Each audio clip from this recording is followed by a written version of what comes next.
നമസ്കാരം. നമ്മൾ ഇന്ന് സംസാരിക്കാൻ പോകുന്നത് മാർക്കറ്റ് സ്ട്രക്ചറിനെ പറ്റിയിട്ടാണ്. One of the fundamental pillars of technical analysis. It's me Lindo.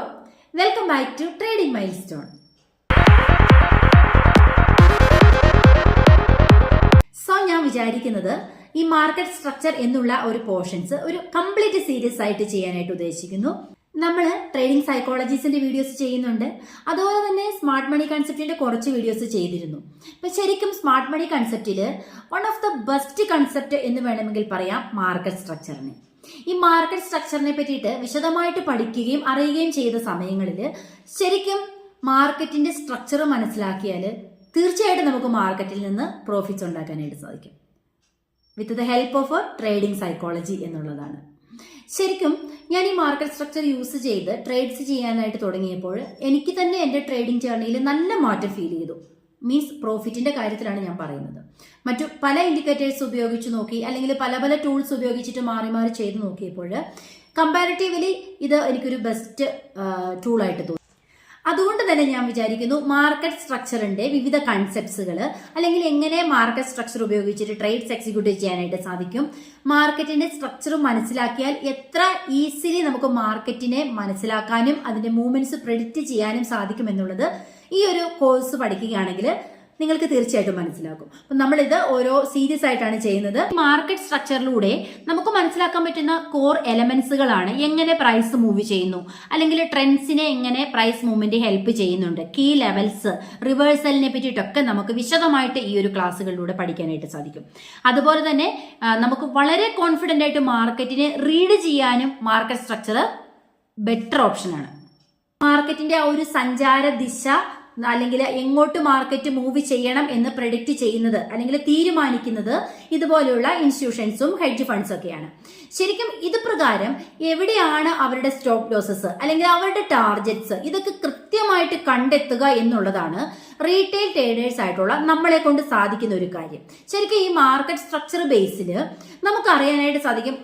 Order ബ്ലോക്സുകൾ form ചെയ്യുന്ന ബേസിൽ, അല്ലെങ്കിൽ ക്യാൻഡിൽ സ്റ്റിക്കിന്റെ തന്നെ ബേസിലൊക്കെ നമുക്ക് മനസ്സിലാക്കാനായിട്ട് സാധിക്കും മാർക്കറ്റിൽ എവിടെയാണ് ബിഗ് ഓർഡേഴ്സ് കിടക്കുന്നത്, അല്ലെങ്കിൽ ഹ്യൂജ് ക്വാണ്ടിറ്റി ഓഫ് ഓർഡേഴ്സ് എവിടെയാണ്, അല്ലെങ്കിൽ ലിക്വിഡിറ്റി കളക്ട് ചെയ്യാനായിട്ട് മാർക്കറ്റ് എവിടേക്കാണ് മൂവ് ചെയ്യുന്നത്. അതുമല്ലെങ്കിൽ നമ്മുടെ സ്റ്റോപ്പ് ലോസ് ആണ് ശരിക്കും അവരുടെയൊക്കെ പ്രോഫിറ്റ് എന്ന് പറയുന്നതല്ലേ.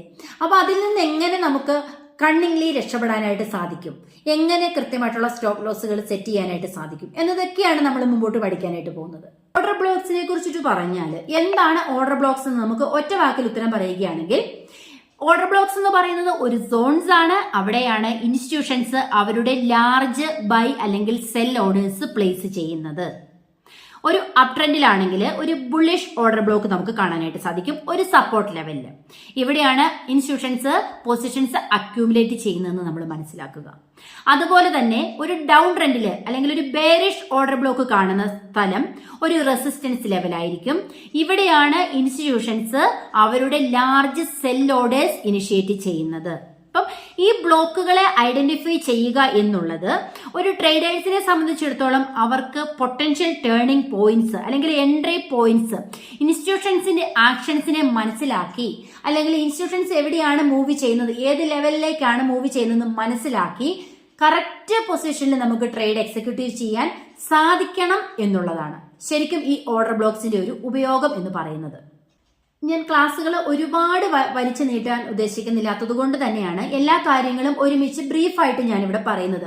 ശരിക്കും നമുക്ക് അടുത്ത ക്ലാസ്സിൽ ലിക്വിഡിറ്റിയെ പറ്റിയിട്ടും എവിടെയാണ് അവർ ലിക്വിഡിറ്റി കളക്ട് ചെയ്യാനായിട്ടുള്ള സ്മാർട്ട് മണി കൺസെപ്റ്റ് പ്രകാരമുള്ള ഇൻസ്റ്റിറ്റ്യൂഷൻസിന്റെ മൂവ്മെന്റ് എന്ന് നമുക്ക് കണ്ടുപിടിക്കാനായിട്ട് സാധിക്കും.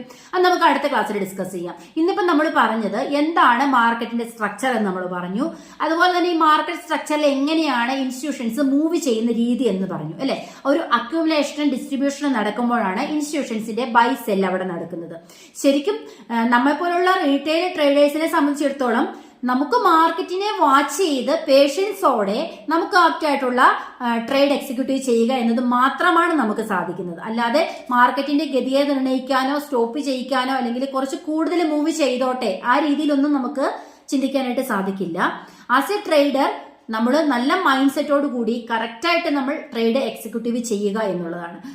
പച്ച മലയാളത്തിൽ നമ്മൾ പറയുകയാണെങ്കിൽ ഈ കൊക്കൊക്കെ മീൻ പിടിക്കാനായിട്ട് ഇരിക്കില്ലേ ശരിക്കും, ആ ഒരു രീതിയിൽ എത്ര ടൈമാണ് പേഷ്യന്റോട് കൂടി ഒരു കൊക്ക് അവിടെ വെയിറ്റ് ചെയ്യുന്നത്, എത്ര പേഷ്യൻസ് ആണ് അവിടെ ആ ഒരു കൊക്കിനെ സംബന്ധിച്ചിടത്തോളം അല്ലേ. അപ്പൊ അങ്ങനെ ഇരുന്ന് കറക്റ്റ് ടൈമിൽ എക്സിക്യൂട്ടീവ് നടത്തുമ്പോഴാണ് കറക്റ്റ് ആയിട്ടുള്ള റിസൾട്ട് അവന് കിട്ടുന്നത്. അപ്പം ഞാൻ പറയുന്ന രീതിയിൽ ശരിക്കും ട്രേഡേഴ്സും അങ്ങനെയൊക്കെ തന്നെയാണ്. നമ്മളിങ്ങനെ മാർക്കറ്റ് ഇരിക്കുക, അല്ലാതെ പെട്ടെന്ന് മാർക്കറ്റിൽ ഒന്ന് റഷ് ചെയ്തിട്ട് ഒരു ട്രേഡ് എടുത്തു ഇറങ്ങി ബൈ ചെയ്തു സെൽ ചെയ്തു ഇതിലൊന്നും അല്ല.